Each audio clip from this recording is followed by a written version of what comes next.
तुमच्या पर्सनल लाईफमध्ये फायनान्स व्यवस्थित झाल्यामुळे किंवा पर्सनल फायनान्शियल प्लॅनिंग केल्यानंतर एक पीस ऑफ माइंड किंवा असा काय अनुभव आला आताच्या काही वर्षामध्ये आमच्याशी असोसिएटेड असतात? म्हणजे कसं झालं, इन्फ्लेशन रिलेटेड रिटर्न्स यायला पाहिजेत आपल्याला, हा हे आधी माहित नव्हतं. म्हणजे आता आपण एवढे एफडी ठेवले 10% व्याज मिळणार आहे, हा पण ते आयुष्यभर 10%च मिळणार आहे. बरोबर. 7% इन्फ्लेशन आहे, तर ते वाढत जायला पाहिजे हे माहित नव्हतं.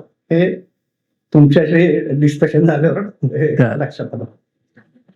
बऱ्याच वेळा मॅडम तुम्ही काही ऍड करू शकता, बऱ्याच वेळा फॅमिली म्हणून काय विचार करता इन टर्म्स ऑफ फायनान्सेस? तुम्ही बघता, तुम्ही काही मीटिंग मध्ये अवेलेबल असता, तर त्याच्यामध्ये तुम्हाला काय फरक जाणवला NSWL शी जॉईन झाल्यानंतर? सांगितलं होतं की एफडीज ठेवा, विशेषतः कॉल मनी ठेवा थोडा. त्याचा आम्हाला करोनाच्या काळात फायदा झाला. Emergency funds. ओके. हा आम्ही इतके इमर्जन्सी फंड्स ठेवत नव्हतो. ओके, तुम्ही ठेवायचो गुड. कुठेतरी. इन्व्हेस्ट करायचो. हा हा बरोबर. ऍटिट्यूड असा असायचा की ते कुठेतरी इन्व्हेस्ट. वाव. हा हा. But there was no direction for it. It was a good direction. Wow. and which can be sustained, Yes. which will show results.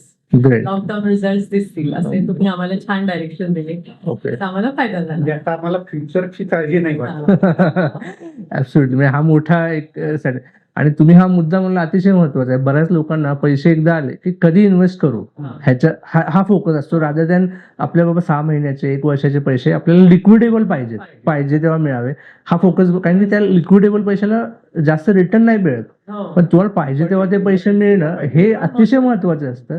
हे बरेच लोक काय करतात, म्हणजे अनुभव आहे की कधी एकदाची इन्व्हेस्टमेंट करणं ह्याच्याकडे फोकस. आणि तुम्ही जो मुद्दा सांगितला, म्हणजे आय रिअली अप्रिशिएट की हा मुद्दा मी म्हणजे प्रत्येक फॅमिली बरोबर इन्सिस्ट करतो आणि स्टँड राहतो आम्ही की करा म्हणून. आणि काही वर्ष त्याचा उपयोगही होत नाही, पण ज्यावेळी होतो त्यावेळी त्याचं महत्व कळतं. कारण की तुमची जेव्हा इमर्जन्सी येते त्यावेळी कोण तुम्हाला हेल्प करू पोझिशनमध्ये नसतंच.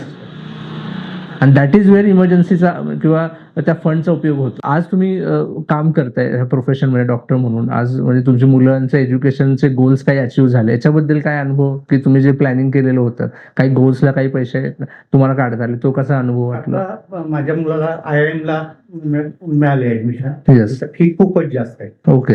ते व्यवस्थित इन्व्हेस्टमेंट केल्यामुळे लोन न काढता आम्हाला ते भरता आलं. ओके. No pitch. पण नीट चालू आहे. ओके. Sizeable amount good. म्हणजे तुम्ही अनुभव घेतला असेल की बऱ्याच वेळा आपला फोकस असतो की रिटर्न्स बनवणं, तर तसं न राहता तुम्ही गोल्ससाठी पैसे ठेवले की बऱ्याच वेळा माझे ह्या गोलसाठी पैसे आहेत, ते मला 1-2-3 वर्षात लागणार आहेत, तर ते मग काढता येऊ शकतात. असे पैसे आपण ठेवले. असं नाही की झालं की मार्केटमध्ये आहेत आणि मार्केट पडलं की आपण काढू शकत नाही. हा अनुभव तुम्हाला कसा वाटला? टेन्शनच नव्हतं की एवढे फी भरायची. ओके. ते वाटलं नाही. We are ready to. माझ्या काही संबंधित लोकांना त्यांच्या वारसांना खूप प्रॉब्लेम आले. खूप लिटिगेशन चालू झाली. जेव्हा बिल आपण करतो तर आपल्या पश्चात काय ह्याचंही टेन्शन आपण असतं. आणि तुम्ही जे ठरवलंय तेच होतं विल असल्यानंतर. तुम्ही समजा मुलाला काय द्यायचं आहे, मुलीला काय द्यायचं, तुम्ही जे ठरवता ते देतं. जे बऱ्याच लोकांना काय होतं, आता तुमच्या घरातच ऍडव्होकेट आहेत तुमची कन्या, त्यामुळे she better knows than me. I am just a facilitator. I am just helping to do it. She can better guide you. But it's हे बऱ्याच लोकांना अवेअरनेस नाही आहे.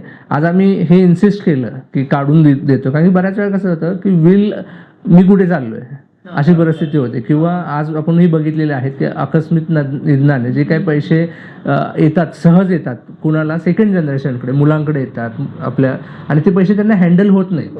ही एक रिअलायझेशन आहे. म्हणजे तुम्ही तुमच्या प्रोफेशनमध्ये बऱ्याच डॉक्टरांच्या केसमध्ये हा अनुभव घेतला असेल.